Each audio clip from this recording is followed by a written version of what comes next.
You're now listening to Sound Talent Media. Check out more shows at soundtalentmedia.com. Hey, what's up, everyone? I'm Matt Migaki, the vocalist of Cryptopsy and the host of the Vox and Hops Metal Podcast, where I sit down with fellow metal musicians. We talk all about their lives and music while sharing killer craft beers. If you've ever wanted to sneak backstage and share a beer with one of your favorite musicians, well, Vox and Hops is the podcast for you. This week on the podcast, I dropped a killer episode with Kelly Schaefer of Atheist. There is this episode and over 440 other ones to help you enjoy life, metal, and craft beer. So what are you waiting for? It's time to become a Vox and Hops head. Cheers! Hello and welcome to the guitar... Oh wait, sorry, that's the wrong show.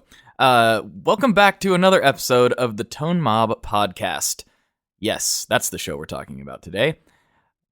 What's going on, folks? I hope everything is good. I hope everything is splendid in your neck of the woods. I'm just over here running around like a madman trying to make sense of all this stuff.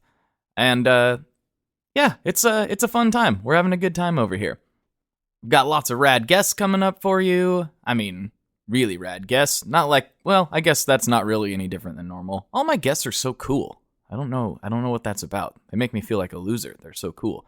Including today's guest, Mr. Alec Breslow from Mask Audio Electronics. I met Alec at Summer NAMM, actually. We'd already been kind of talking on the internet a little bit, and it was nice to get to meet him in person. It's always nice to get to meet people in person. It's the best. It's the way to go. But I should probably shut up. I don't really have too many important things to plug at the top of this one, and we want to get right into the meat and potatoes as quickly as possible. But before I do that, I just want to remind... Wow, my voice just failed right there. I just want to remind you about an easy way to help support the show, and that is by doing your gear shopping through tonemob.com/reverb. Yes, that will take you right to reverb.com, but that special link makes sure that whatever you do over there, whether you're buying, selling, whatever, a little tiny portion of that comes back and helps keep the lights on, helps keep the show going. So I haven't talked about it for a little while, but yes, it's definitely still a thing. So go to tonemob.com/reverb for all of your reverb shopping needs. And if you don't have a Reverb account, this is the first time you're hearing about Reverb somehow, or you've just never gotten around to signing up, just signing up for an account through that link will help out. They actually like that so much, they kicked me a few bucks. So it's a nice thing to do, and it's free, doesn't cost you anything. Well, I guess it's not free if you're buying things, but you were going to buy it anyway. So if you're going to buy things that you're going to buy anyway through Reverb, please use that link. That's tonemob.com/reverb. All right, without further ado, we will get right into the show with Mr. Alec Breslow. I hope you enjoy it as much as I did. Here we go. Boom.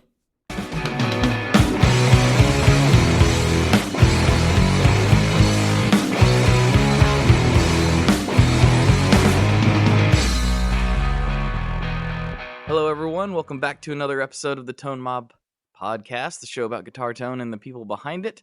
I'm your host, Blake Weiland, and with me today, I have Alec Breslow from Mask Audio Electronics. What's going on, man? It's a nice, super rainy day here in Michigan. How's it over there?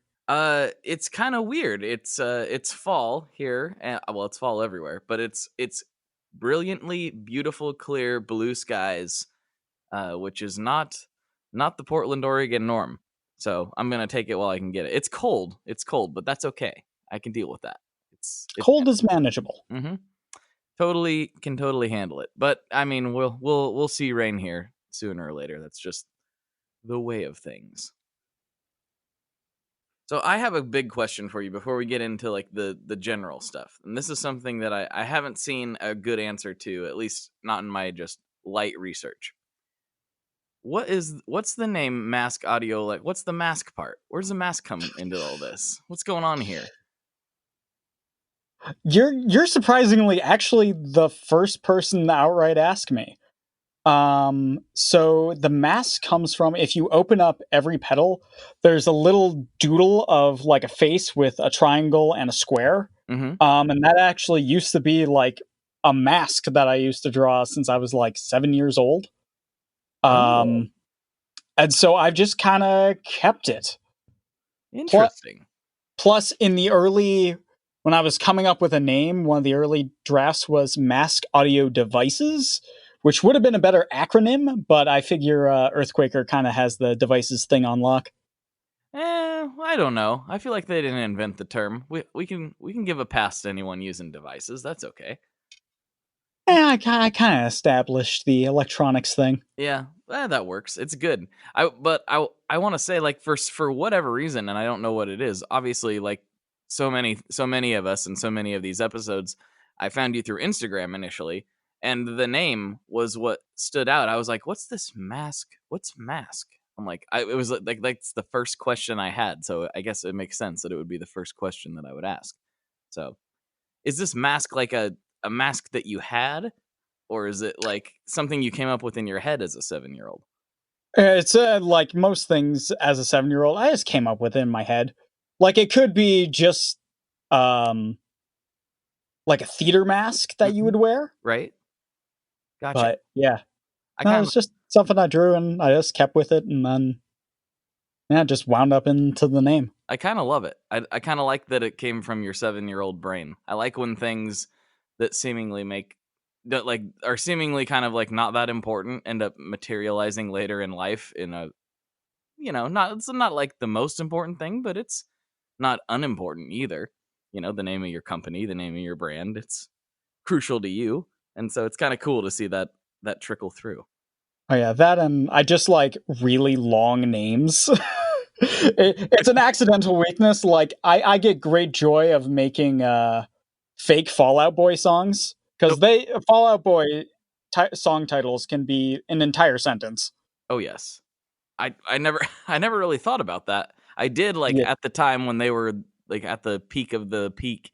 I was like, man, this is kind of a thing, a stylized thing they've done with their song titles, and it obviously like trickled down to every other emo band. But never thought about just making up random, I don't. What's a good one you came up with recently? I was gonna try to ad lib, but my brain totally failed. I haven't done it in a while just because the brain space has been so busy. You have been up to a lot of things, and with that, maybe we should dive into the classic question of your musical backstory and how did you get to making these things in the first place? Geez. Where to begin? I don't know. You want to start with me how I got to guitar, or do you want to start with Oh yes, how I yeah, got to electronics? definitely guitar first, and because that's always the genesis, at least for most people that come on this show. Yeah, I mean, I've been such a nerd. I was the kid that took stuff apart all the time, but I actually came into guitar through Guitar Hero.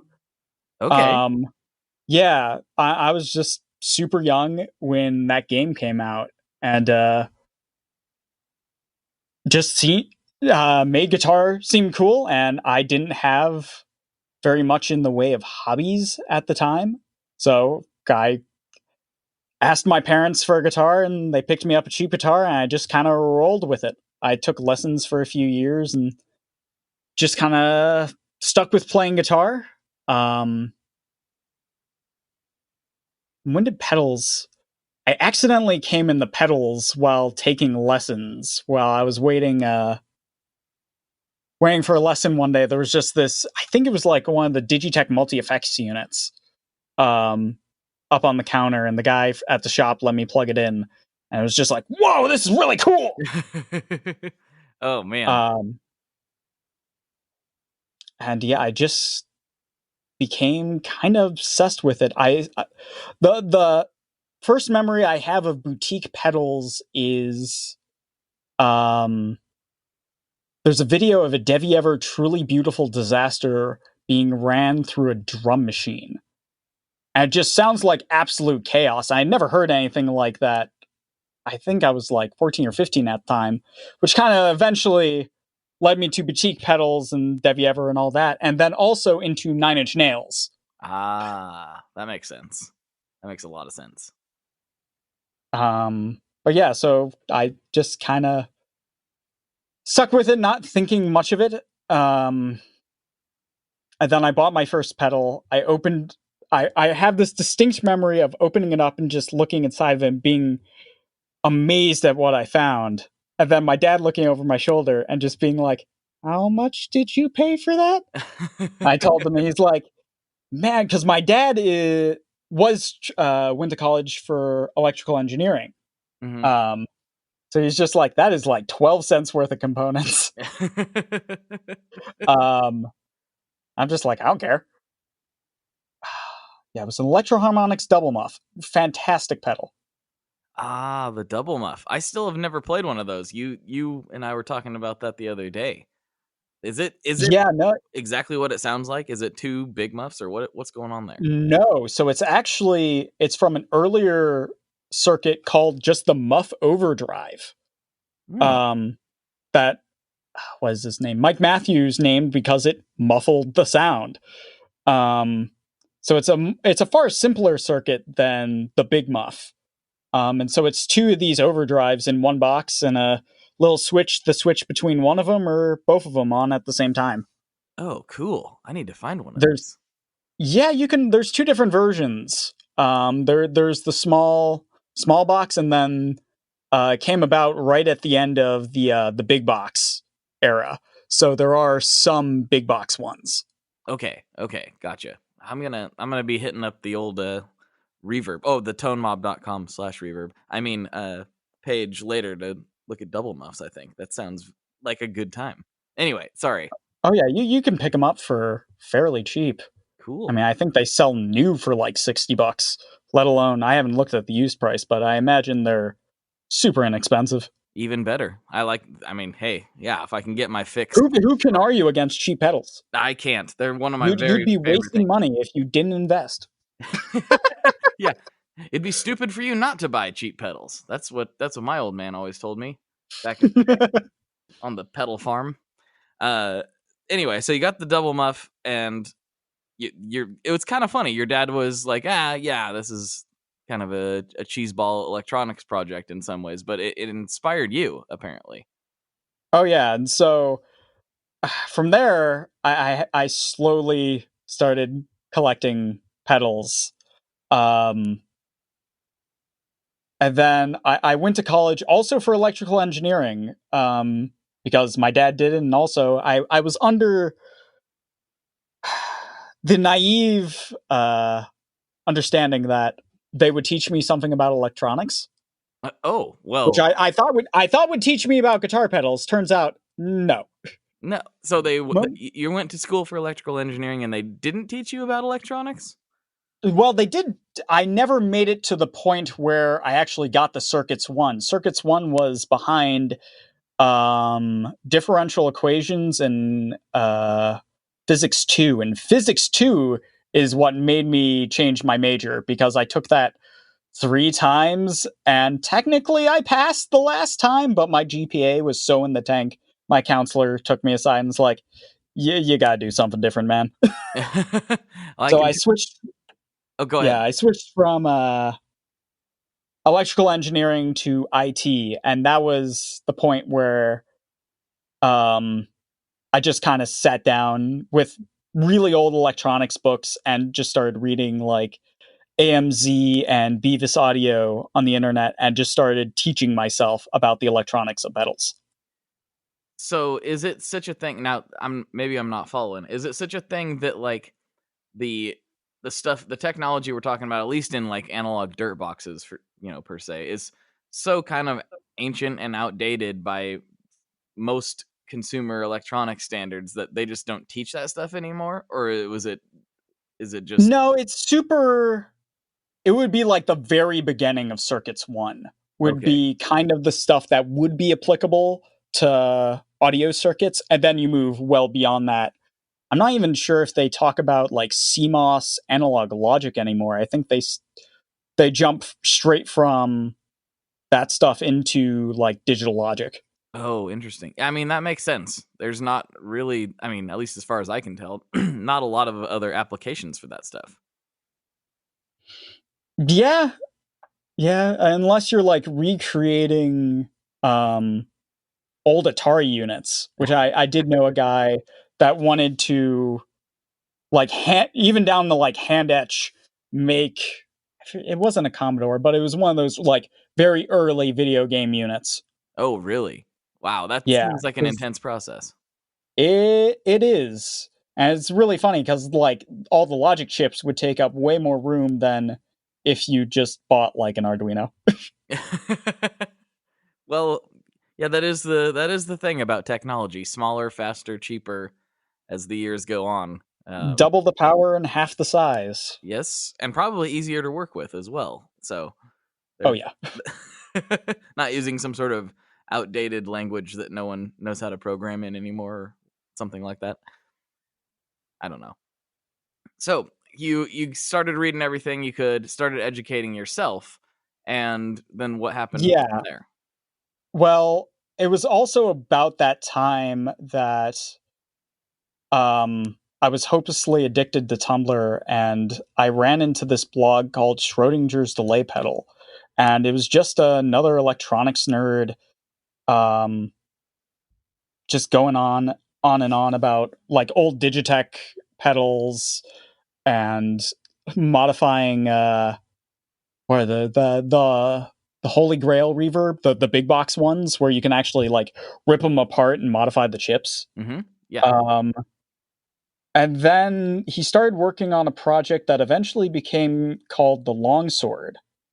Um, and Mm. that's kind of when I started paying attention because I'm just like, oh man, this guy is developing a pedal from nothing, which is something I never occurred to me that you could do.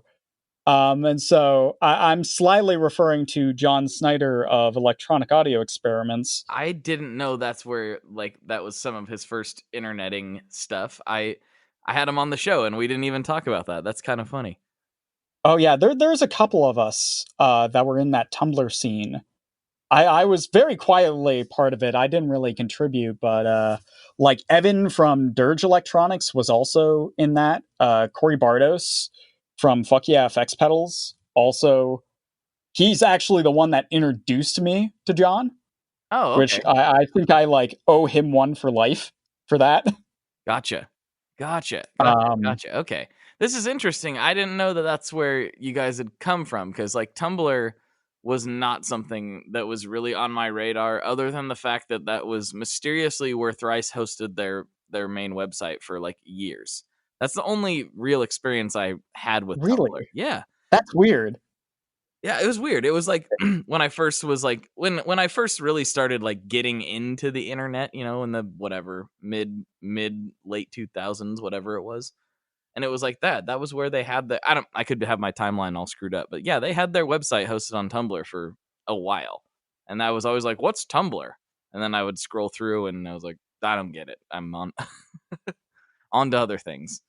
But I didn't know that there was a handful of like people that I knew that's kind of where they had originally came together. That's crazy.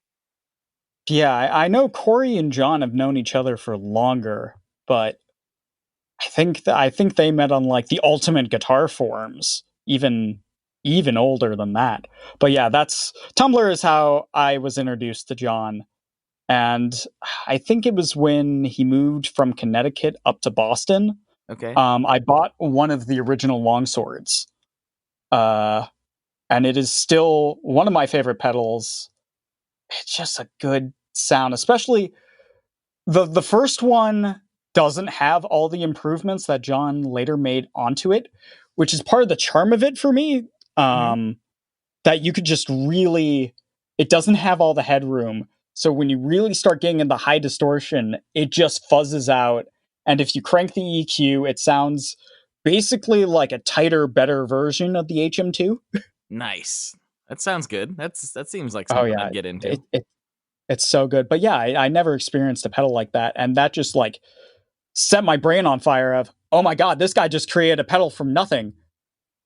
I could do that, and so I I looked it up recently, and it was like April 16th, 2016.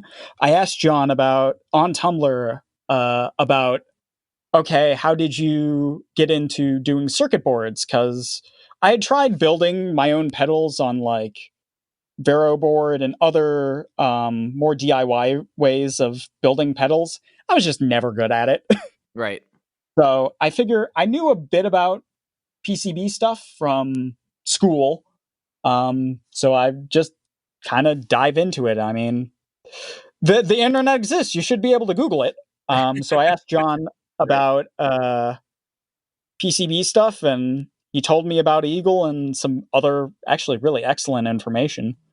What And is so Eagle that for those listening? Eagle, for everyone that isn't involved, it's a PCB design program, actually now owned by Autodesk, Okay. who does AutoCAD.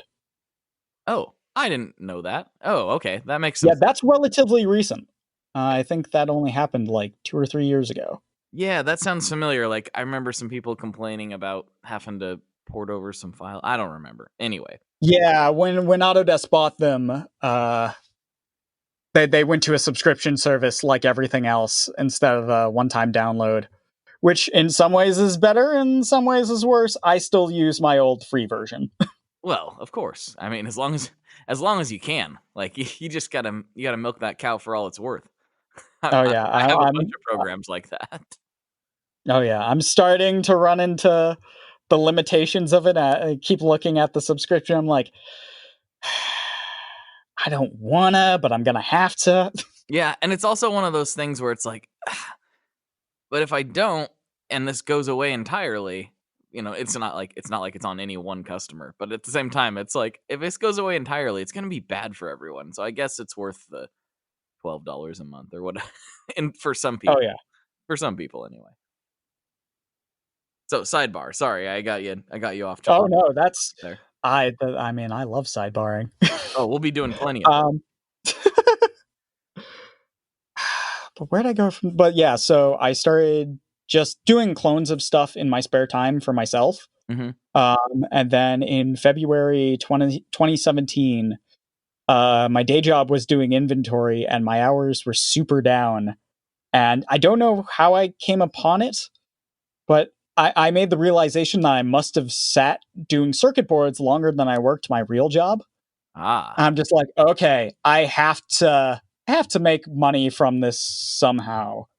So I had that realization, and then I set myself a hard date that I felt was way in the future.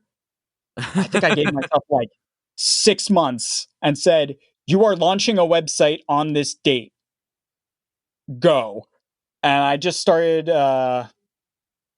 taking those clones, trying to make them a little bit more unique, or offer documentation that would be different than what's out there compared to other DIY people like Madbean, or actually in that time Aeon Electronics came out, who was another cool DIY guy. Right. I remember that. Are they still around? Oh yeah, Aeon's doing actually very well. He's tracing stuff that like no one. I think he just traced some super unobtainium Cornish stuff. Like he was Oh. running that through an MRI machine to see if it was even worth tracing. I'm just like, Whoa, are you my serious? God. Wow. Oh yeah, if you go to his Instagram, you can see like this Cornish pedal x-rayed, because he's just like, if it's super cloned, there's no purpose of spending the process of degooping it. Right. So he just, I don't know how he had access to an x-ray, but it's one of the most scientific things. But yeah, Aeon has some really good stuff. That's awesome. He I remember hearing about them, but I didn't keep track of them as a company because the DIY thing's not really my jam. But Yeah, they do not such really your interesting shtick. things. So that's why I asked. Yeah, he has a good clone of the preamp of the L5, the Moog L5 amp. Oh, really? That's probably how most people know him. That sounds very familiar. Like I've seen that around. Reverb did a video on it. Okay. All right. Gotcha. Interesting. Yeah. Well, what's interesting about the Cornish stuff? And I haven't really talked about it on the show that much. But it's like one of the last ones that people are sort of okay-ish with being gooped. Like most of the time when people see gooped circuits now, they're like, boo, gooped circuits.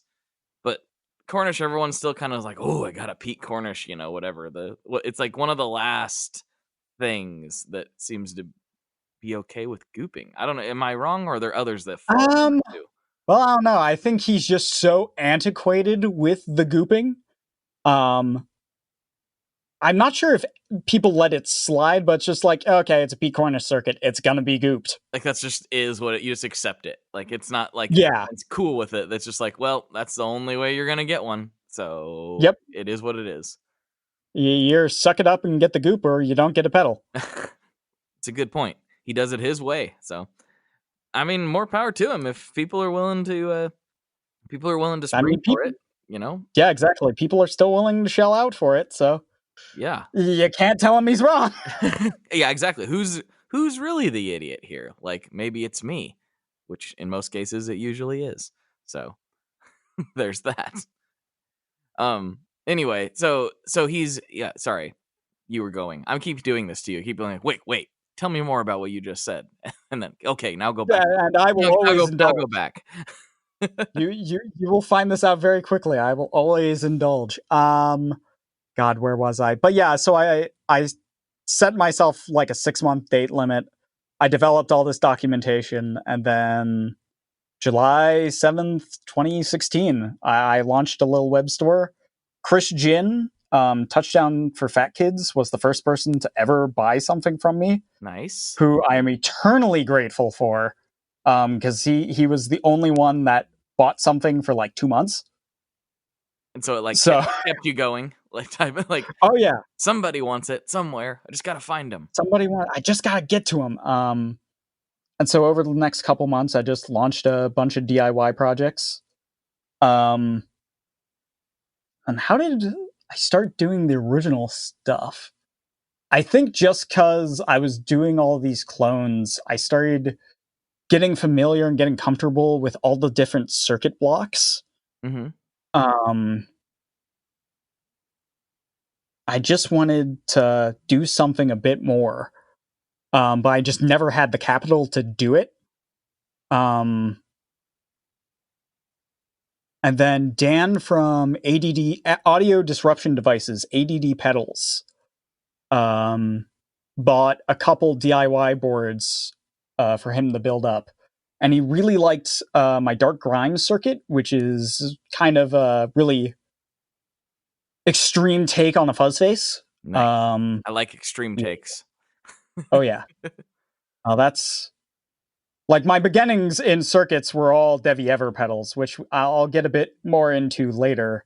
But yeah, I like extreme pedals and extreme sound. But he bought the Dark Grime and he really liked it. And he reached out and said, oh, we should do something sometime. And I was just this little guy, and Dan has a much bigger following than I did. So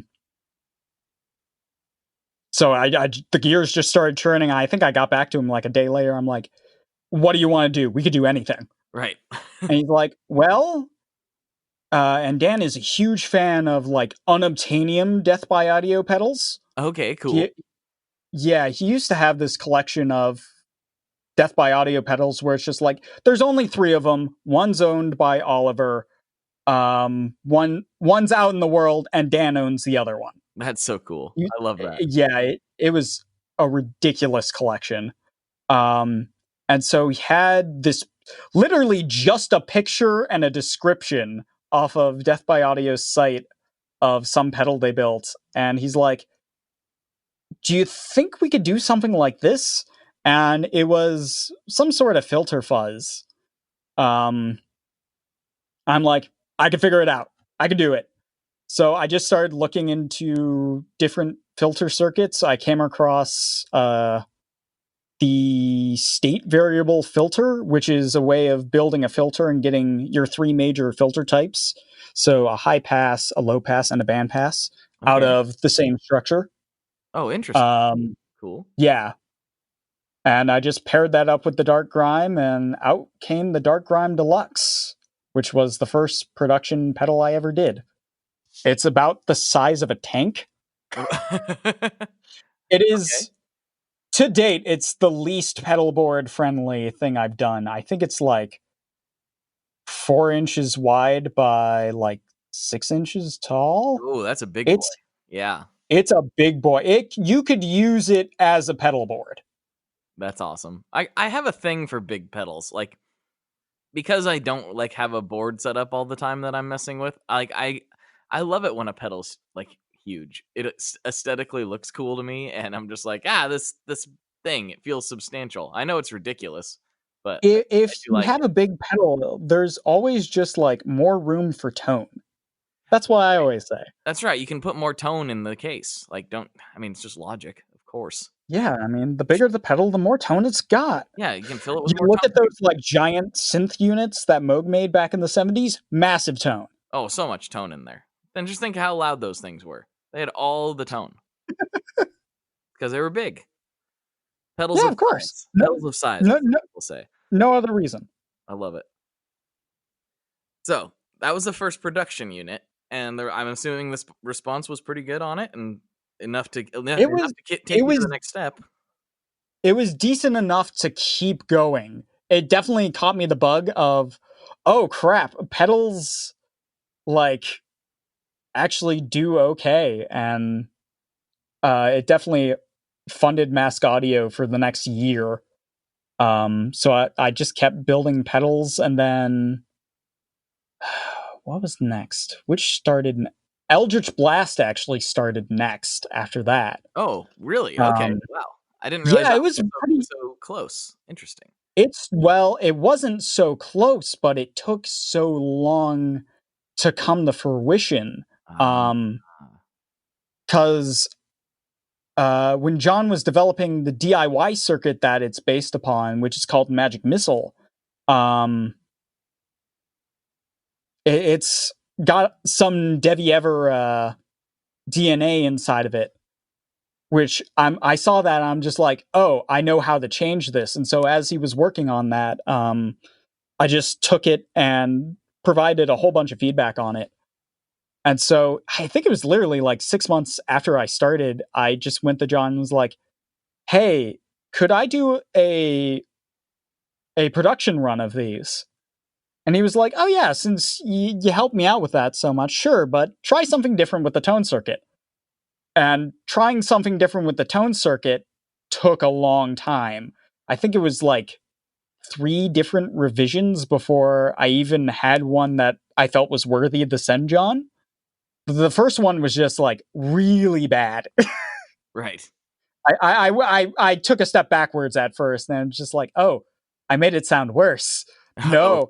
No, and then I eventually came on to doing something similar to the HM2, where it's an active circuit with an independent bass control and the highs and mids controlled simultaneously.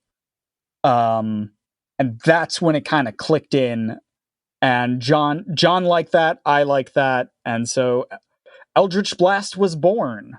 Nice. Yeah, and that's kind of seems to be how most people know about me is through that pedal, which I'll take.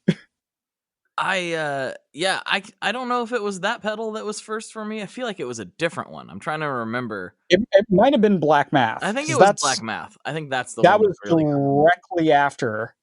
That was just cruising around in my car, listening to one of my favorite records is the White Stripes Under Great White Northern Lights. Mm-hmm. And at the time I was looking through, there's a website called Kit Ray's Big Muff page. Oh yeah, and it's legendary. Oh, okay, you know about it. Ooh. Oh yeah, I want to interview that guy. I want to talk to that guy so bad. Yeah, that guy. I would love to talk to that guy as well, because I'm just like, it's for the audience. It's a complete history of the Big Muff from the very first ones, pretty much up until current production units, with schematics, with minor detail changes, the whole 9 yards. Yeah, and so good. It looks like it's from 1995, which sort of makes it better in my mind. Somehow, it fits the aesthetic of like old big box Big Muffs. Yeah, totally. That page, and it's weird because it's like I don't know that guy's story at all, because that's simply all I know about him is that he knows everything about the Big Muff, but also he sells knives. So it's kind of a it's a unique combination. Yeah, and he also, I've never looked at it, but he also has a page for the Electric Mistress. Oh, I've never looked at that either. Wow, we got to get Kid on the horn. This guy, We gotta get him. got to get him. I wonder if he's a hard get. Anyway.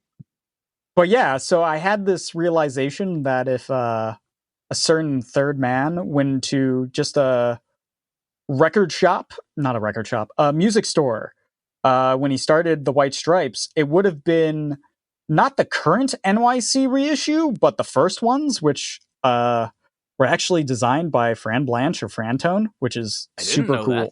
What? Yeah, when Electro-Harmonix came back from Russia, Yeah. the first in like what 98, 99, the first Silverbox NYC reissues were actually designed by Fran Blanche.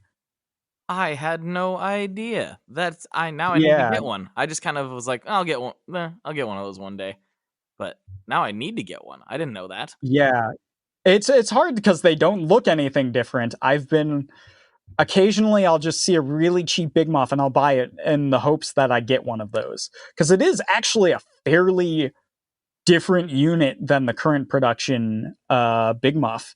And if you hit it with a big loud boost, like the guitarist of the White Stripes does, it just distorts and compresses in this very unique way.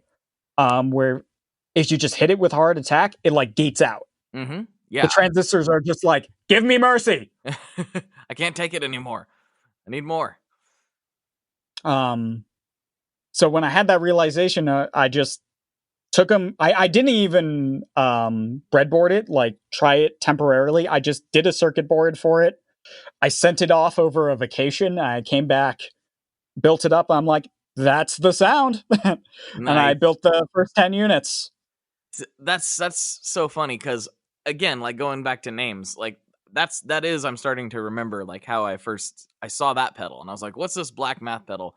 Because that song is one of my favorite songs to play with the band. Like we're like, what song do we want to play? We're kind of like, like just like trying to figure it out. Like, those times where you show up and you're just getting started and everyone's kind of fiddling their knobs and like tweaking their gear. And it's like, all right, what song do we want to play? And everyone's like, I don't know, maybe, if we say Black Math, it just tightens everything up, and it's like, all right, here we go. We're rocking now. We're playing some rock and roll. And I saw that pedal, and I was like, I hope that's what that is.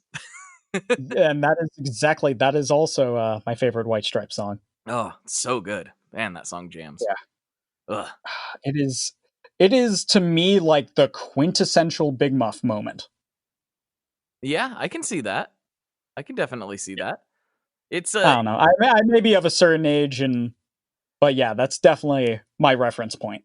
Well, for me, the White Stripes, and just Jack White in general are definitely like, as a whole, my quintessential Big Muff moment. I don't know if that song. I think I'd heard too much of them before for them to be that for me, but as a band and as an artist, that's the first person that made me want to buy that pedal. So I'm with you. I understand. But yeah, so I did that, and it was kind of slow at the beginning. And then my buddy, I made friends with Jordan from Pinebox Customs, and he did a post about it and sold me out, which basically kickstarted production Mask Audio pedals. Oh, wow. That's awesome. Yeah, well, I had... God, how many did I have on hand? Because I'd sold like 3 when it launched. And then I think Jordan sold the other 7. Nice. So, I mean, don't doubt the power of social media, folks. Hey, yeah, no, definitely don't. That's why we're sitting here today. I mean, yeah, that's why both of us kind of owe our careers to Instagram. Oh yeah, me 100%. Like, yeah, at this point in my life, it's all at least it all originated there. That's not where it all starts now, but that's where it all came from. So yeah, thank you, Instagram. Thank you. Thank you, Big Zuck. Yeah. Big Zuck. I tell you what, Zucks, if you ever want to come by, I will smoke meats with you. I mean, I will smoke you the most delicious meats. We can hang out. It'll be a great time. We can, I don't know, maybe we can discuss whether or not you are a lizard. and it'll be a great time. It'll be wonderful. Thank you, Zux. That's all I have to say about that. Oh no, that was more than he could handle. Alec. Oh, that was good. I don't know how many people like know about the Zuckerberg smoking meats thing, and I don't know. I also don't think that it takes a certain type of person to find it funny, and I don't think that it's everyone, but I really appreciate it. So yeah, no, it's there's I what is it, that video? Now we're really sidebarring. It's that video of him like in the backyard with his entire family, and it just goes, "Today I'm smoking meats." Yeah, he just keeps talking about, and I'm like, you know what? That's what I would be doing right now if I was him too. So good on you. You know, why not? I identify with this content. This is what people do on the weekend. I am smoking meats. It's very funny. But hey, again, Zux, if you're listening, and I will say, without letting the cat out of the bag, in our little weird like guitar communities that we've created, there is a guitar community that I'm a part of that also Mark Zuckerberg is a part of. He doesn't participate, but I know he's in there. Let's just put it that way.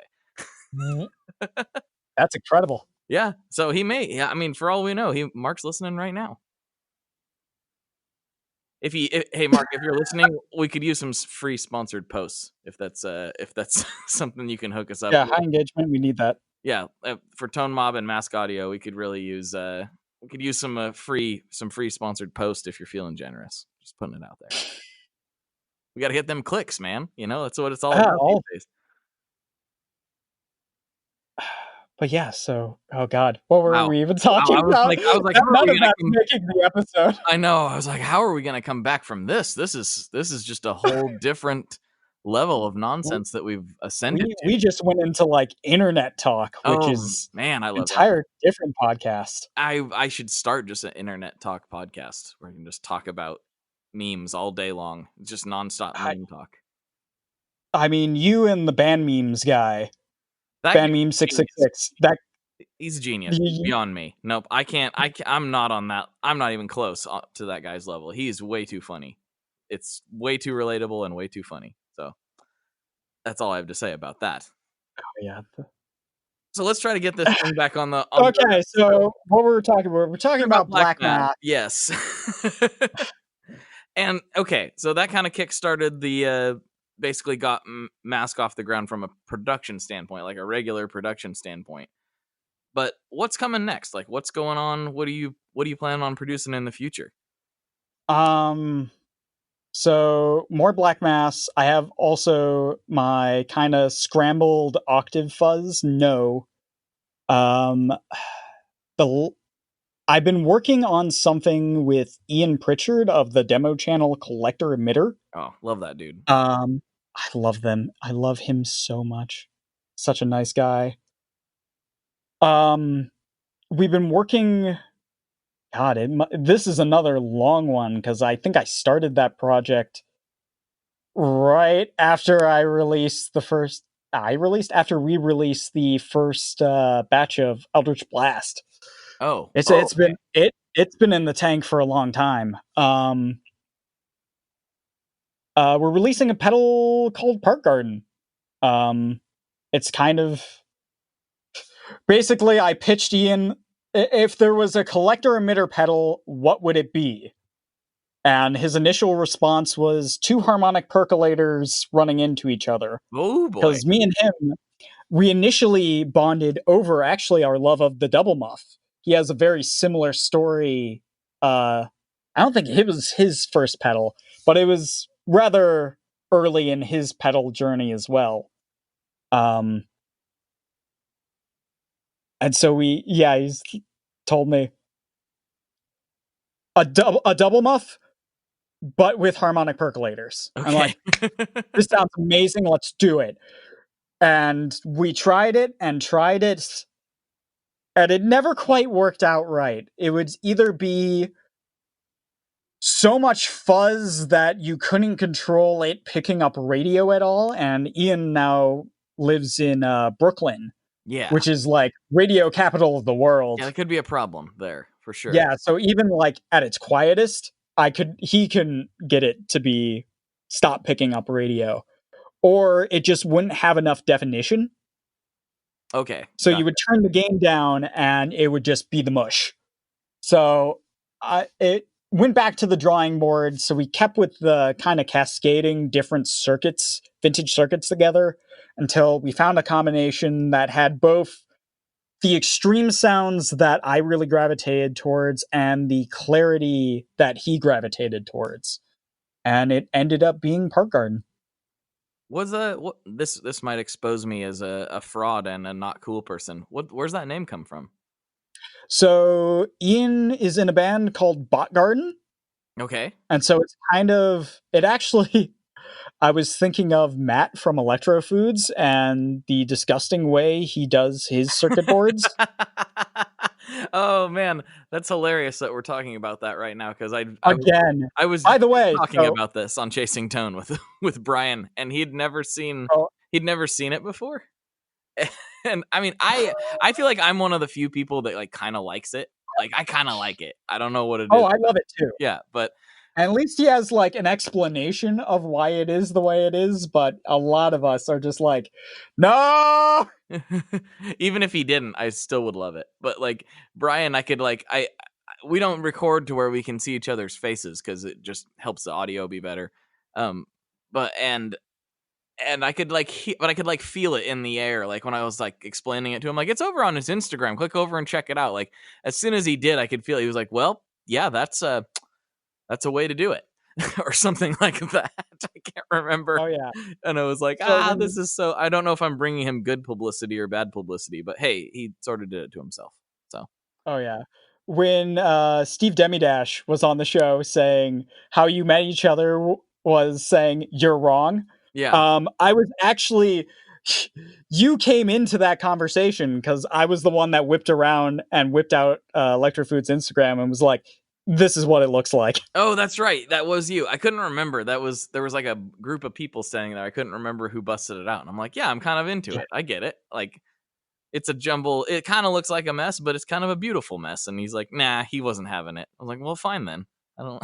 Oh yeah, Steve is like the harshest on Matt, and it's really funny seeing the two interact. And well, I can say that, like, you know, I obviously don't have too much of a problem with it since Matt and I have been talking about working on a little something. Oh yeah, he low down. He told me about it. Oh, okay, all right. Well, Matt and I are also working on something. All these collaborations going on. I love it. It's so much fun. Oh yeah, it's the way to go. It's gonna be. Yeah, your thing seems interesting. It's I don't want to get too much into it because it's so far out still, so I won't say too much about it. It's still very baby stages, so we'll keep that in the back pocket until I don't want to like say like, oh, it's gonna do this and then be like, it can't do that because it can't, you know. Yeah, it will be for everyone else. It'll be cool. There you go. That's all we need to talk about at this point. I don't know when it's coming either, so this could be way way letting the cat out of the bag way too early. But oh yeah, again, I did it to myself, so no one to blame but me. So I wanted to ask you something else. You talked about like how you like extreme effects, and we talked about the White Stripes. Like, what other kind of music are you listening to? 9 Inch Nails, White Stripes. What else? What else pushes you to those? It's super funny that I make guitar effects because I don't. Mainly, what I listen to is like electronic music. Okay. A lot of like Aphex Twin, Square Pusher, Boards of Canada. I've been getting back into Blockhead, who I feel is like the originator of like the lo-fi beats. Mm-hmm. Oh, okay. Someone will probably come out and correct me, but yeah, I love Blockhead. I have this weird relationship with electronic music because I'm not that big of a fan of listening to electronic bass music, like just in the strictest sense. Like I like it in like rock songs and stuff, but that's all I really do. Like when I'm like out here by myself with like 400 pedals, I'm basically making electronic music. I'm not playing guitar in the traditional sense anymore, you know? I mean, you even bought a keyboard now, so I mean, I know, I'm you're like right you're there. you're 2 steps away from like buying a modular rig, and that's the end of it. Oh, I mean, I super probably will buy one of those. Like, I mean, like that's the thing. And I've said this a million times. Like this, the stuff I make, like for myself, like in my weird late night tone tunnel, whatever I'm doing, uh, it's not anything that I would like want to queue up and listen to most of the time. And I feel like that's a weird place to be. But it's just like I get inspired to like make all these weird sounds, and it sounds really cool. But at the end of the day, I just want to listen to like, I don't know, heavy rock of some variety. So it's kind of a Oh weird yeah, like weird thing. yeah, when I'm sitting here playing guitar, I'm mostly playing like stoner rock or big Sun style chords, Mm-hmm. and I don't really listen to that. It's But it's fun just to like sit in front of a huge wave, maybe just a wall of sound. maybe that's what I'm just doing. I'm just like absorbing sound waves, and I don't even care what they are. That's not true. I do care what they are. I was about to say, with the kind of pedal collection you got, you definitely care. Yeah, it's a sickness. It's a disaster. I had Paul Oh, Roney and Danny Perez. He's a listener and just cool dude. Uh, they were over here a couple weeks ago or something, maybe last week, whatever it was. And Paul was just like, "Yeah, you're fine. You don't have a problem at all. You're totally okay." I'm like, "Yeah, thanks for the confirmation that I need all of these pedals. Clearly, I need them to survive. Which just is what it I is. have to have this entire display case full of I pedals. I have mean, to. there's no other way Well, how? What would somebody do if they didn't have one? You know, that would be awful. to have a lot more money. Well, yeah, that's true. That I, is I was true. joking.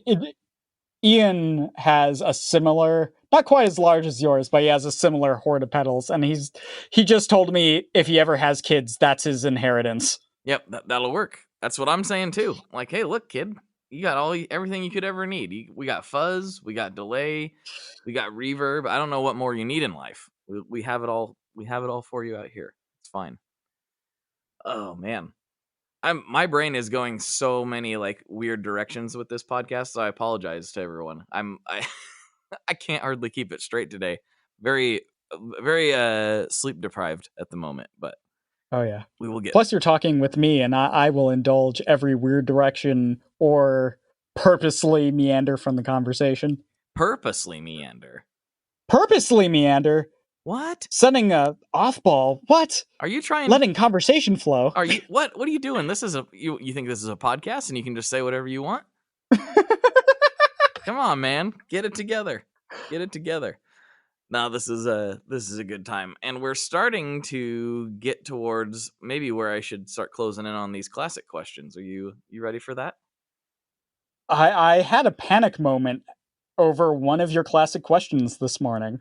Well, I mean, well, we don't need to panic about it unless you're Yeah, really I suddenly thought, oh no, I don't know. so you had some time to sit with it. Yeah. You're feeling Oh good yeah. about it now? Okay. I feel decent. All right, we'll start with the first one. What's your favorite boss pedal? My favorite Boss pedal is the DS2. Oh, okay. Tell me more. It's just, well, I don't know where to start from it because it's interest.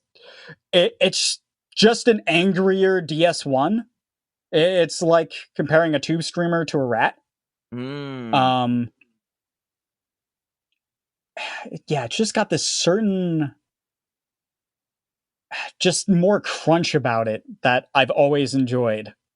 So is it? And circuit design wise, it's way different than like the closest other thing to the DS2 in Boz's line is the Blues Driver. Really? The Blues Yep. Driver? Mm-hmm. Wow, you're just. They both share the same circuit block. I had no. I would have never guessed that in a million years. Granted, I've never played a DS2, but I've always just assumed that it was what you just said, a very angrier, gainier DS1, and the Blues Driver is not that. Certainly not. No, I was... again, Jordan from Pinebox Customs was recently telling me, just going on about the blues driver, which I never thought to look at it because it's just like, it's a blues driver. I don't play blues. But then I was looking at the circuit. I'm like, this is very close to a DS2. It actually is more... The blues driver is more complex than the DS2. It has more parts. Interesting. Wow. I never knew. This question, what it's doing is it's going to just make me like buy all the boss pedals at some point. Because every time someone brings it up, I'm like, well, that's interesting. I never thought of that pedal that way. Now I need one. It's not a good thing Well, for me to, yeah, hear. that's the fun thing about Boz, is everyone that in our field has some experience with them. Oh yeah, everybody. I mean, I haven't ran into anybody yet except for, who was it? It was somebody that wasn't really a pedal person. Maybe this interview hasn't came out yet. I can't remember. I asked somebody that question and they were like, I can't remember. They were being not like a super pedal nerd. They weren't sure. Who was that? Was it like, just going off of released episodes, Abernethy Guitars? No, it wasn't Abernethy. I forget. I can't remember who it was. Somebody will correct me. I can't remember half these conversations anyway. I'm such an idiot, but here we are. You spend a lot of time talking on the internet, my man. Oh man, I think that would shoot anyone's brain. It's chewed up. It's bad, and it's bad to not remember things that you are recording and then also putting out. And then the people come up to you sometimes, or I get a message. It's like, hey, what about this? And I'm like, I don't know what you're talking about. They're like, it's that random thing you mentioned on an episode. And I'm like, who did? So was that me? Yeah, I wasn't there for that. I don't know what you're talking about. Bad times. All right, here's the next question. I'm pretty sure this is the one you were stressing over. I don't know. Maybe it's not. But what kind of pizza do you like? Yeah, that was the one I was stressing over. Deep dish, extra pepperoni pizza. Whoa. I didn't see that curveball coming. Is this a Is that a regional curveball? thing? Deep dish is generally a curveball, I think. I don't know, because I feel like a thicker, doughier crust is the Detroit style. I've never really dove into what Detroit style pizza is, because I've only ever lived in Michigan. Right. So that is pizza to me. It's like, but there is which I haven't left the state and had what someone else considers Detroit style pizza. Oh man, see, I've been sitting here going, the only Detroit style pizza I've had knowingly was some cheap like frozen thing. So I don't even really put it on the level of like being able to say whether I'm into it or not. I just thought, oh, this isn't very good because it's cheap and gross. But I've seen some pictures of some Detroit pizza yet that's been driving me crazy. It seems like the crust and the cheese like sort of melt together and become one thing. Is that right? Yeah, the sauce is normally a little bit sweeter as well. Mm-hmm. It's in my experience, it's also a little bit thicker, doughier. Yeah. Now, what's this rumor I'm hearing about? Like this is how the auto workers cooked it on old hubcaps or something back in the day. Is that just nonsense? That seems like nonsense. Well, I'm not the most in tune with local pizza history. It might be, but that sounds like the same kind of lies that people from Australia spread about Australia. What kind of lies do we... Wait, what? There's lies about Australia? Are there not? Have you ever heard an Australian person talk about like drop bats? No. I don't even know what that is. So shows we're going super off track. Yeah, I have a friend from Australia, and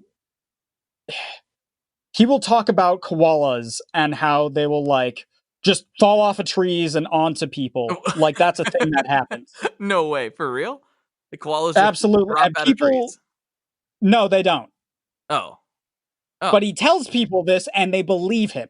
Oh, well, that's their own fault then. I didn't... Oh, okay. I was like, they don't just fall out of trees. There'd be no more koalas. They'd be dead. Like, there's not that many koalas. If they were just dropping out of trees everywhere, they'd be dead. I don't know. Maybe part of it is that my grandparents did go to Australia several years ago, and they never mentioned no Australia. I was not buying that as soon as it came out of your mouth. No way. They're not. What other lies are about Australia? I don't know. I don't know what other lies he tells people about Australia, but it's entertaining to watch. So he calls of just what does he call it again? drop bears. Drop airs? Drop Oh, bears. drop bears. Okay, that makes sense. No, I've never heard of that before. So drop bears. If you guys hear about drop bears, it doesn't exist. Not a real thing. It's another public service announcement from Alec. He's just dropping knowledge bombs all over the place on this podcast. It's wonderful. Well, man, we've got just a couple minutes left. You want to tell people where they can find you and all that jazz? Yeah.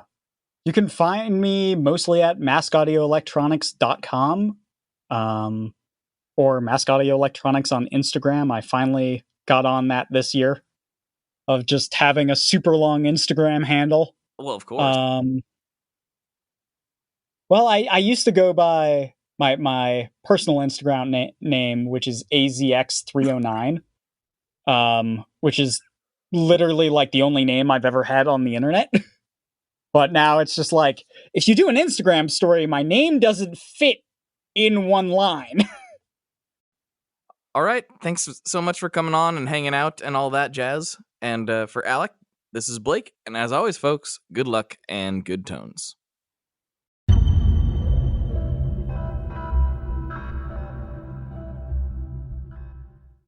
All right, we did it. Stick a fork in it. It's done. Totally done. To a nice medium rare with the seared, it's a cast iron seared outsides. Oh, after been marinating in red wine overnight. Oh, baby, it's so good. Now I need steak. Steak. All right. Let's see. I think that's all I have for this week. Just a little reminder, a lot of you remember this / know this already, but I still am a co-host on the Chasing Tone podcast. I'm not on every week, but I'm on most weeks. Mr. Wampler and I go on all kinds of nerdy, dumb journeys together, and we discuss as much ridiculous stuff as possible. But it's a lot different than this show. That show is more topic-based, and sometimes we go on, gear news or whatever's happening or what's the latest Gibson scandal or blah, blah, blah, blah, blah. We kind of, it's a little more topic-based like that, which of course we then, because I'm involved, we promptly ignore and start talking about things like Bill Murray and, cheeseburgers and whatever else happens to come up. Brian likes to talk about goats a lot, so that happens. But yes, the Chasing Tone podcast, I've been doing that for a long time, probably almost as many, if not more episodes of Chasing Tone than there are Tone Mob, as far as my involvement goes anyway. So that's kind of crazy. So if you need more of me blabbering about dumb things to smarter people than myself, which is kind of like this, I guess, then the Chasing Tone podcast is for you. I have a lot of fun. Brian and I have really enjoyed doing it all these years, and it's really a treat for us. So if you could give that a scoping out, I would really appreciate that as well. All right, that's it for this week. I will talk to you all next time. Please don't forget to hit tonemob.com/reverb for all of your purchasing needs, and I'll be in your ears soon. Bye. One last thing before we totally sign off here, I just want to remind you that if you do any shopping at Stringjoy, that's Stringjoy guitar strings made in Nashville, that will help me out as well. As I've said for years, I'm heavily involved in that company, and I really do think they're making the best products on the market. So if you would like to try custom strings, go to tonemob.com/stringjoy and check them out today. I seriously love what the team down there is doing.